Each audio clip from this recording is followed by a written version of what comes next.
बच्चों, हम कक्षा 12 की इतिहास की पुस्तक भारतीय इतिहास के कुछ विषय का भाग 1 का अध्ययन कर रहे हैं और इसका हमारा चौथा अध्याय चल रहा है विचारक, विश्वास और इमारतें, सांस्कृतिक विकास 600 ईस्वी पूर्व से लेकर के 600 ईस्वी तक के 1200 वर्षों के कालखंड के बीच का हम अध्ययन कर रहे हैं।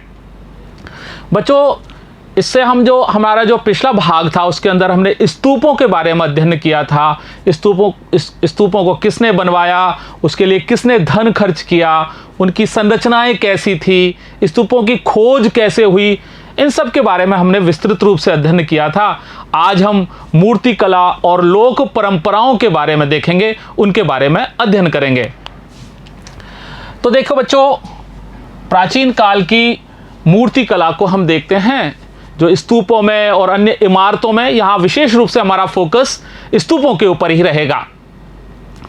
आपने देखा है पहले भी कि यूरोप के जो बहुत सारे लोग थे, वहां के अधिकारी जो यहाँ पर बड़ी बड़ी कंपनियों में यहाँ अधिकारी बने हुए थे, व्यापारी यहाँ आते थे अथवा यहाँ जो घूमने आते थे, जो बहुत ही ताकतवर और शक्तिशाली लोग यहाँ पर आते थे, वो यहाँ की मूर्तियों को ले जाते थे। यहाँ की जो स्तूपों की मूर्तियाँ थीं और उत्कीर्णित पत्थर थे, उन सबको वो अपने साथ यूरोप में ही ले जाते थे। इसका कारण क्या था कि उनको उन मूर्तियों को जो भी कोई देखता था वो उनको इतनी सुंदर लगती थी, बहुत ही खूबसूरत, और वो बहुमूल्य भी लगती थी, यानी वो बहुत महंगी हैं, खूबसूरत हैं, ऐसा उनको लगता था। वो उन पे मोहित हो जाते थे और फिर उनको लगता था कि इनको वो अपने पास ही रखें, अपने पास ही सजा करके रखें, इसलिए वो इन मूर्तियों को अपने यहाँ ले जाते थे।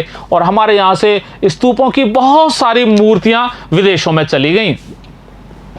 आपने देखा कि किस तरह से स्तूपों से मूर्तियों को यूरोप ले जाया गया, पेरिस में भी गई, लंदन में भी गई, सब जगह पर गई, क्योंकि जिन लोगों ने इन मूर्तियों को देखा उन्हें ये खूबसूरत और मूल्यवान लगी। देखने पे भी बहुत सुंदर लगती थी और ऐसे लगता था जैसे कितनी कीमती है ये मूर्तियां, तो उनको ले जाते थे, इसलिए वे उन्हें अपने लिए ही रखना चाहते थे। अब देखिए, पत्थर भी बहुत सारी कथाएं गढ़ते हैं, यानी पत्थरों के ऊपर भी कहानियों को बताया गया है। और ऐसे आपको उदाहरण सांची के स्तूप के बहुत सारे पत्थरों से आपको मिलेंगे, जहां विभिन्न जगहों पर पत्थरों के ऊपर कथाओं को दर्शाया गया है, यानी पत्थर से गढ़ी कथाएं। लेकिन इस बात को, वहां के किसी पत्थर की कथा को प्रारंभ करने से पहले मैं आपको एक बात बताना चाहूंगा कि आपने ऐसे बहुत से घुमक्कड़ कथावाचकों को देखा होगा कि जब वो आते हैं, कहानी सुनाने के लिए आते हैं, तो उनके पास में कागज पे या वस्त्र के ऊपर कुछ चित्र होते हैं और वो जब कहानी सुनाते हैं तो उन चित्रों को भी वो इंगित करके बताते हैं। उसके हिसाब से कहानी और चित्रों को आपस में एक दूसरे से मिला करके वो समझाते हैं और इस प्रकार से वो जब वो उसको बताते हैं तो एकदम बिल्कुल दिमाग में सही ढंग से वो कथा बैठ जाती है, यानी कहानी का और उस चित्र का मेल वो करते हैं आपस में। आपने ऐसे घुमक्कड़ कथावाचकों को देखा होगा जो अपने साथ कपड़ों या कागज पर बने चित्रों को लेकर घूमते हैं और जब वे कहानी कहते हैं तब वे इन चित्रों को भी दिखाते हैं। अब देखिए, ऐसा ही आपको मैंने एक कथा इसलिए सुनाई कि आप देखिए कि सांची के जो उत्तरी तोरण द्वार है उसका एक हिस्सा है, उस हिस्से को देखिए, यहां पर भी पत्थर के अंदर कथा है, यानी पत्थर के अंदर आपको ये चित्र दिखाई दे रहा है और ये चित्र भी कोई कथा को वर्णित करता है। यहां पर आप इसमें देख रहे हैं कि इसके अंदर देखिए फूस की झोपड़ी है, पेड़ है और गांव के लोग हैं बहुत सारे। तो जब पहली बार इसको हम देखते हैं तो ऐसा लगता है कि ये तो एक फूस की झोपड़ी और पेड़ वाले ग्राम का, कोई गांव का दृश्य है, ऐसा ही लगता है शुरू में देखने पर। पहली बार देखने पर तो इस मूर्ति कला अंश में फूस की झोपड़ी और पेड़ों वाले ग्रामीण दृश्य का चित्रण दिखाई देता है।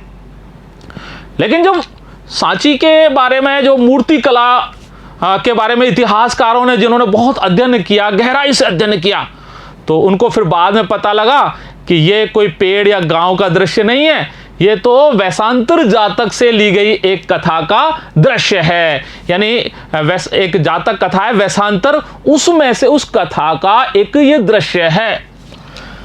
परंतु इतिहासकार जिन्होंने सांची की इस मूर्ति कला का गहराई से अध्ययन किया, इसे वैशांतर जातक से लिया गया एक दृश्य बताते हैं। और इसमें है क्या? इस कहानी में एक दानी राजकुमार था और उस दानी राजकुमार ने अपना सब कुछ एक ब्राह्मण को दान कर दिया था और उसके बाद वो अपनी पत्नी और बच्चों को लेकर के जंगल में चला गया था। ये उसका दृश्य है, उसके जाते हुए का ये दृश्य है। यह कहानी एक ऐसे दानी राजकुमार की है जिसने अपना सब कुछ एक ब्राह्मण को सौंप दिया और स्वयं अपनी पत्नी और बच्चों के साथ जंगल में रहने चला गया था। इस प्रकार से हम देखते हैं कि जो इतिहासकार हैं वो सीधे ही चित्रों के या मूर्तियों के द्वारा ही अर्थ नहीं निकालते हैं, वो इन मूर्तियों को जो लिखित साक्ष्य हैं उससे पहले उसकी तुलना करते हैं और उसके बाद में इनका अर्थ निकालते हैं। ये नहीं कि कोई भी अपन ने चित्र देखा और उस चित्र के आधार पर ही उसकी व्याख्या कर दी, नहीं, वो मूर्ति कला की व्याख्या लिखित साक्ष्यों से तुलना के आधार पर करते हैं। इस उदाहरण से स्पष्ट है कि अक्सर इतिहासकार किसी मूर्ति कला की व्याख्या लिखित साक्ष्यों के साथ तुलना के द्वारा करते हैं। अब देखिए, उपासना के प्रतीक यानी पूजा करने के या उपासना करने के अलग अलग प्रतीकों के बारे में हम अध्ययन करेंगे। देखिए बच्चों, बौद्ध मूर्ति कला को समझने के लिए बुद्ध का जो जीवन चरित्र है उसको इतिहासकारों को समझना बहुत आवश्यक था। यानी बुद्ध के जीवन से संबंधित सारी घटनाओं को उनको पता होना चाहिए, तब बौद्ध धर्म की मूर्ति कला को समझा जा सकता है। बौद्ध मूर्ति कला को समझने के लिए इतिहासकारों के बुद्ध के चरित्र लेखन को समझना पड़ा। यानी बुद्ध का जो चरित्र लेखन था, बुद्ध का जो पूरा जीवन था, उनका उस जीवन चरित्र क्या रहा, इसके बारे में इतिहासकारों को जब पता होगा तब वो मूर्ति कला यानी बौद्ध धर्म से संबंध जो मूर्ति कला है उसके बारे में वो बता सकते हैं। अब आप बौद्ध के जो चरित्र लेखन है उसके बारे में देखेंगे तो उसके अंदर एक वर्णन है कि एक पेड़ के नीचे महात्मा बुद्ध ने बैठ करके वहाँ ध्यान किया और उस ध्यान से ही उनको ज्ञान की प्राप्ति हुई और वो बोध गया में था, पीपल का वृक्ष था और वो बोधि वृक्ष कहलाता है। ये सारा का सारा पहले इतिहासकारों को मालूम होना चाहिए, तब वो प्रतीकों के द्वारा उपासना को पता लगा सकते हैं। बौद्ध चरित्र लेखन के अनुसार एक वृक्ष के नीचे ध्यान करते हुए बुद्ध को ज्ञान की प्राप्ति हुई थी। और जो कई प्रारंभिक मूर्तिकार थे, जो शुरू में जब वो मूर्तियां बनाते थे तो उन्होंने महात्मा बुद्ध के मानव रूप के स्थान पर उनके प्रतीकों को काम में लिया, उनके चिन्हों को काम में लिया। कई प्रारंभिक मूर्तिकारों ने बुद्ध को मानव रूप में ना दिखाकर उनके स्थान पर प्रतीकों को दर्शाया। कैसे दर्शाया, देखिए हम देखते हैं। बोधि वृक्ष की पूजा। अब यहां पर आप इस चित्र को देखिए, इस चित्र के अंदर यहां पर एक वृक्ष है, ये बोधि वृक्ष है और यहां पर एक आसन भी है और उसके चारों तरफ जन समुदाय का चित्रण यहां पर दिखाई देता है हमको। चित्र में वृक्ष है ये वाला आसन और उसके चारों ओर जन समुदाय का चित्र है। अब यहां वृक्ष की पूजा हो रही है महात्मा बुद्ध के स्थान पर। क्यों? क्योंकि जो ये वृक्ष है इसको महात्मा बुद्ध के प्रतीक के रूप में दर्शाया गया है और ये वृक्ष वही वृक्ष है, बोधि वृक्ष है, जिसके नीचे बैठकर महात्मा बुद्ध ने ज्ञान की प्राप्ति की थी। इसमें बुद्ध के स्थान पर बुद्ध के ज्ञान प्राप्ति वाला वृक्ष को दर्शाया गया है। ऐसे ही उपासना के प्रतीकों में हम देखते हैं कि स्तूप की पूजा। यहां पर देखिए एक स्तूप है, इसके चारों तरफ जन समुदाय है और वो इसकी पूजा कर रहा है। देखिए स्तूप जो था वो बौद्ध धर्म के अंदर महापरिनिर्वाण के प्रतीक के रूप में जाने गए। इसके अलावा महात्मा बुद्ध की जो ध्यान की दशा है वो और स्तूप, ये दो चीजें ऐसी थी जिनको महापरिनिर्वाण माना गया कि इसके द्वारा ही महापरिनिर्वाण होगा। अब देखिए स्तूप को क्यों माना गया? क्योंकि महात्मा बुद्ध ने यह कहा था कि अगर निर्वाण की प्राप्ति करनी है तो गृह त्याग करना पड़ेगा और गृह त्याग करना पड़ेगा तो उनको जाकर के स्तूपों में रहना पड़ेगा, वहां पर जाकर के वो मठों के अंदर रहना पड़ेगा। तो ये जो दोनों चीजें थी, स्तूप हैं और महात्मा बुद्ध की जो ध्यान की दशा का जो चित्र है, इसको निर्वाण से जोड़ा गया, महापरिनिर्वाण से जोड़ा गया और महात्मा बुद्ध के स्थान पर स्तूप की पूजा करते हुए यहां पर दिखाए गए हैं। बुद्ध के ध्यान की दशा और स्तूप महापरिनिर्वाण के प्रतीक बन गए थे। इसके अलावा देखिए उपासना के प्रतीक के रूप में एक चक्र को भी दिखाया गया है, जो कि धर्म चक्र प्रवर्तन के नाम से है। ये देखिए यहाँ पर एक चक्र है, और चक्र का भी प्रतीक के रूप में, यानी महात्मा बुद्ध के स्थान पर धर्म चक्र को एक प्रतीक के रूप में इस्तेमाल किया गया है। चक्र का भी प्रतीक के रूप में इस्तेमाल किया गया है। अब देखो बच्चों, इस प्रकार की जो मूर्ति कला होती है, इसको अक्षर से है वैसा तो नहीं समझा जा सकता, बस थोड़ा सा आइडिया ही लगाया जा सकता है। ये नहीं कि जैसा कहना चाहते हैं वैसी की वैसी चीज ही समझ में आ जाए। ऐसी मूर्ति कला को अक्षर से है नहीं समझा जा सकता है। अब जैसे इसके अंदर पेड़ आया था, अब वो पेड़ का अर्थ लगाना हम इसलिए लगा पाए क्योंकि हमको ये पता है कि जो महात्मा बुद्ध है उन्होंने ज्ञान की प्राप्ति एक वृक्ष के नीचे बैठ करके की थी, यानी वो महात्मा बुद्ध के जीवन की घटना से संबंधित वृक्ष है, इसलिए हमने उस विचार को मान लिया। उदाहरणतः पेड़ का तात्पर्य केवल एक पेड़ नहीं था, वरन यह बुद्ध के जीवन की एक घटना का प्रतीक था। तो ऐसे जो प्रतीक हैं, इन प्रतीकों को समझने के लिए इतिहासकारों को बहुत कोशिश करनी पड़ती है। उनको इन जो ये कलाकृतियां हैं, इन कलाकृतियां को बनाने वाले जो उनके निर्माता हैं, उनकी परंपराओं का पूरा उनको ज्ञान होना चाहिए, उनकी पूरी जानकारी उनको होनी चाहिए, तभी वो इन प्रतीकों का अर्थ लगा सकते हैं। अतः यह आवश्यक है कि ऐसे प्रतीकों को समझने के लिए इतिहासकार कलाकृतियों के निर्माताओं की परंपराओं को जाने कि जिसने इसको बनाया है वो किस परंपरा का है, उसके विचार कैसे हैं, उसकी सोच कैसी है, और वो उस बारे में कितना जानता है। इस तरह की जब पूरी इतिहासकारों को जब पता लग जाता है, तभी वो उसके अर्थ को निकाल सकते हैं। अब देखिए लोक परंपराएं, मूर्ति कला के बाद में हमारा अगला विषय आता है लोक परंपराएं, यानी लोगों के अंदर जो परंपराएं चलती आ रही हैं। अब देखिए सांची के स्तूप में ऐसे बहुत सारी मूर्तियां हैं जिनका बौद्ध धर्म से कोई लेना देना ही नहीं है, वो बौद्ध धर्म से किसी प्रकार से जुड़ी हुई ही नहीं है। अलग अलग प्रकार की मूर्तियां हैं वहां पर। सांची में उत्कीर्णित बहुत सी अन्य मूर्तियां शायद बौद्ध धर्म से सीधी जुड़ी हुई ही नहीं है।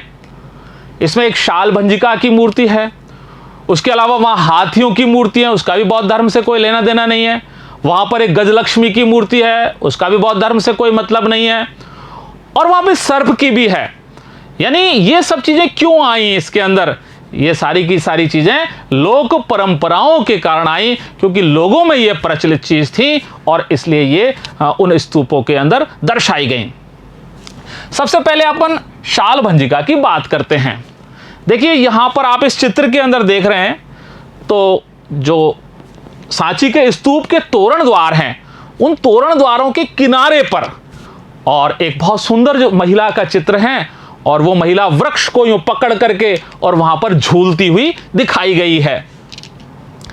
इनमें कुछ सुंदर स्त्रियां भी मूर्तियों में उत्कीर्णित हैं, जो तोरण द्वार के किनारे पर पेड़ पकड़कर झूलती हुई दिखाई गई हैं। जैसे बड़े बड़े तोरण द्वार हैं और उसके एक किनारे पर एक तरफ ये एक महिला का, किनारे की तरफ महिला है जो देखिए वृक्ष को पकड़ करके झूलते हुए का सा चित्र इसके अंदर दिखाया गया है।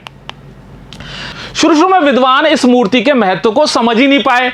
उनको लगा कि ये क्या है, ये कहां से आई, वो बड़ी असमंजस की स्थिति में थे, और इस मूर्ति का कोई त्याग तपस्या से भी लेना देना नहीं था, जैसा कि बौद्ध धर्म में होता है। बौद्ध धर्म त्याग और तपस्या को ही बताता है।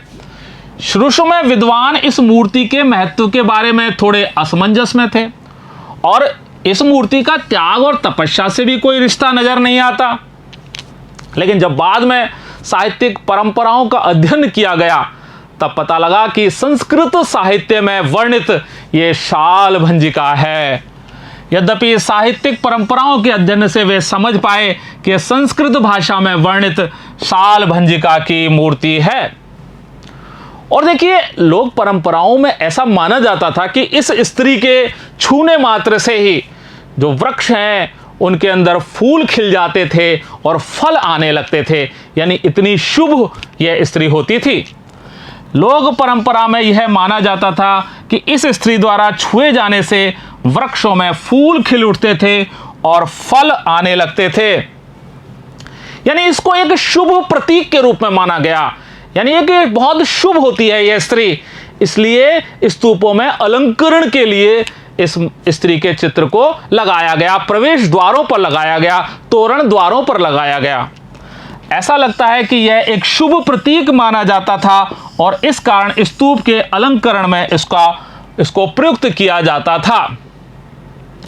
और देखिए शालभंजिका की मूर्ति से और इस उदाहरण से पता लगता है कि बौद्ध धर्म में जो बाद में लोगों ने प्रवेश किया, यानी बौद्ध धर्म में जो बाद में लोग आए, उन्होंने बुद्ध से पूर्व और बौद्ध धर्म से इतर जाकर के दूसरे विश्वास, धारणाएं और बहुत सारी प्रथाओं को वो लेकर के इसमें आए और उससे उन्होंने इस बौद्ध धर्म को बहुत समृद्ध किया, इस बौद्ध धर्म में काफी विकास किया।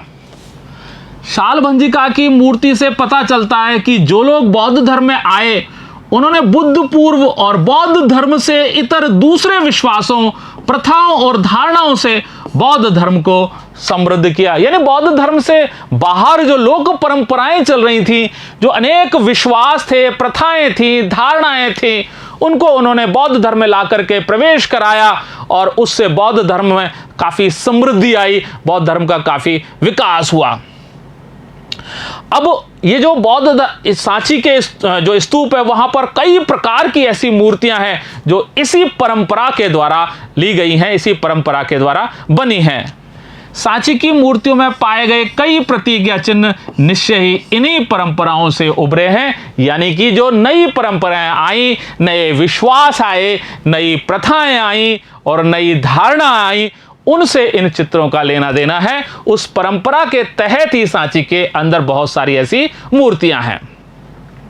दूसरा, सांची में हाथी की बात करते हैं।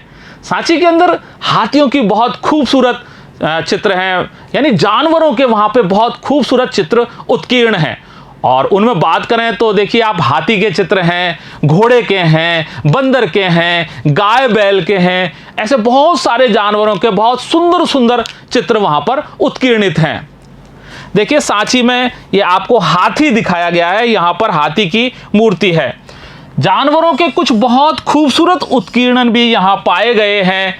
इन जानवरों में हाथी, घोड़े, बंदर और गाय बैल भी शामिल हैं। अब ये जानवरों के चित्र आए कहां से, ये क्यों है वहां पर चित्रित? तो देखिए सांची के अंदर जो जातक कथाएं हैं और वो जातक कथाओं को चित्रित किया गया है, उनकी मूर्तियों को चित्रित किया गया है और इस प्रकार की जातक कथाओं को लिया गया है जिनके अंदर जानवरों से संबंधित हैं, जिनमें जानवरों की कहानियां हैं। हालांकि सांची में जातकों से ली गई जानवरों की कई कहानियां हैं। और ये जानवरों वाली कहानी क्यों ली गई? इसका कारण भी ये था कि लोगों को अपनी तरफ आकर्षित करती हैं। जानवरों के चित्र जो उत्कीर्णित हैं वो लोगों को अपनी तरफ खींचते हैं, आकर्षित करते हैं। ऐसा लगता है कि यहां पर लोगों को आकर्षित करने के लिए जानवरों का उत्कीर्णन किया गया था। और इसके साथ ही एक और भी कारण था कि जो जानवर थे ये मनुष्य के गुणों के प्रतीक के रूप में भी इनका उपयोग किया गया। जैसे हाथी है, हाथी को शक्ति और ज्ञान का प्रतीक माना जाता है, तो मनुष्य के स्थान पर हाथी को प्रयोग किया गया, यानी उसकी शक्ति और ज्ञान को दर्शाने वाला प्रतीक। साथ ही जानवरों को मनुष्यों के गुणों के प्रतीक के रूप में भी इस्तेमाल किया गया था, यानी मनुष्य के स्थान पर जानवरों का इस्तेमाल किया गया। तीसरी चीज गजलक्ष्मी। देखिए आप, ये चित्र है और इस चित्र के अंदर कमल दल के बीच में और यहां पर एक स्त्री का चित्र है और दोनों तरफ इसमें हाथी हैं। यानी ये चित्र सांची में एक ये भी चित्र पाया गया है जिसमें कमल दल और हाथियों के बीच में एक स्त्री को बताया गया है और ये स्त्री ही गजलक्ष्मी है। इन प्रतीकों में कमल दल और हाथियों के बीच एक महिला की मूर्ति भी प्रमुख है। और इस चित्र में क्या है? इस चित्र में आप देखेंगे जो हाथी हैं वो महिला के ऊपर जल छिड़क रहे हैं, इस स्त्री के ऊपर जल छिड़क रहे हैं, जैसे मानो कि वो उसका अभिषेक कर रहे हैं। ये हाथी उसके ऊपर जल छिड़क रहे हैं जैसे वे उसका अभिषेक कर रहे हैं। कुछ इतिहासकारों ने इस महिला को बुद्ध की जो मां थी महामाया, उसके नाम से जोड़ा कि शायद ये बुद्ध की मां महामाया है। कुछ इतिहासकार उन्हें बुद्ध की मां माया से जोड़ते हैं और कुछ इतिहासकार इसको सौभाग्य की देवी गजलक्ष्मी बताते हैं। और वो ये भी कहते हैं कि जो गजलक्ष्मी थी उसमें लक्ष्मी का हाथी के साथ जोड़ा जाता है उसके लिए, उसके अंदर, अतः यह गजलक्ष्मी हो सकती है। इसमें हाथी भी है और लक्ष्मी जी भी हैं। कुछ उन्हें लोकप्रिय देवी गजलक्ष्मी मानते हैं। गजलक्ष्मी सौभाग्य लाने वाली देवी थी जिन्हें प्राय हाथियों के साथ जोड़ा जाता था। और कुछ लोगों ने इन उत्कीर्णित मूर्तियों को दोनों ही माना है, यानी ये महामाया भी हो सकती हैं और ये गजलक्ष्मी भी हो सकती हैं, दोनों के प्रतीकों के रूप में ही इसको देखा है। कुछ इन उत्कीर्णित मूर्तियों को देखने वाले माया और गजलक्ष्मी दोनों से जोड़ते हैं। चौथी चीज आती है सांची में सर्प। यहां पर सर्पों के भी चित्र हैं, सर्पों के चित्र भी उत्कीर्णित हैं। इन कई स्तंभों पर दिखाए गए सर्पों को भी देखिए सांची के अंदर, ये देखिए सर्पों को उत्कीर्णित किया हुआ वहां पर दिखाया गया है। अब सर्प कैसे आ गए वहां पर? तो ये लोक परंपराओं से आए हैं सर्प। ये जो सर्प के प्रतीक हैं ये लोक परंपराओं के द्वारा वहां पर आए, क्योंकि जो बौद्ध साहित्य हैं या बौद्ध ग्रंथ हैं उनके अंदर तो सर्प का कहीं उल्लेख ही नहीं है, अगर है भी तो बहुत कम है। इसलिए यह माना गया कि सर्प का चित्रण तो लोक परंपराओं के द्वारा ही हुआ है। यह प्रतीक यानी सर्प लोक परंपराओं से लिया गया प्रतीत होता है, जिनका ग्रंथों में हमेशा जिक्र नहीं होता था। और सबसे दिलचस्प बात यह है कि कला पर लिखने वाले जो आधुनिक एक इतिहासकार थे जेम्स फर्ग्यूसन, उन्होंने सांची को वृक्ष और सर्प की पूजा का केंद्र ही बताया है कि यहां पर तो केवल ये एक ऐसा स्थान रहा होगा जहां पर वृक्ष की और सर्प की पूजा होती होगी। अब इसका कारण शायद ये रहा होगा कि फर्ग्यूसन ने कभी बौद्ध साहित्यों को पढ़ा ही नहीं था, उनको बौद्ध धर्म के बारे में कोई जानकारी ही नहीं थी और उस समय तक बौद्ध ग्रंथों का अनुवाद भी नहीं हुआ था। इसलिए उन्होंने तो वहां पर जो उत्कीर्णित मूर्तियां थी उन मूर्तियों के आधार पर ही इस प्रकार का निष्कर्ष निकाल लिया था और उन्होंने उसको सांची को एक वृक्ष और सर्प की पूजा का केंद्र ही बताया था।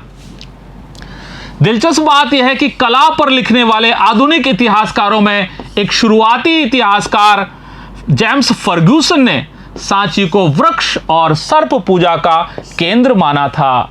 वे बौद्ध साहित्य से अनभिज्ञ थे, तब तक ज्यादातर बौद्ध ग्रंथों का अनुवाद ही नहीं हुआ था, इसलिए उन्होंने सिर्फ उत्कीर्णित मूर्तियों का अध्ययन करके अपने निष्कर्ष निकाले थे। उन्होंने तो केवल उन मूर्तियों को ही देखा जो मूर्तियां वहां पर खुदाई मिली थी, जिन पर नक्काशी की हुई थी, जो उत्कीर्णित थी, उनसे ही उन्होंने अध्ययन किया और उनसे ही उन्होंने निष्कर्ष निकाले थे। उन्होंने बौद्ध साहित्य को ना पढ़ा था, न कभी बौद्ध ग्रंथों का अध्ययन किया था।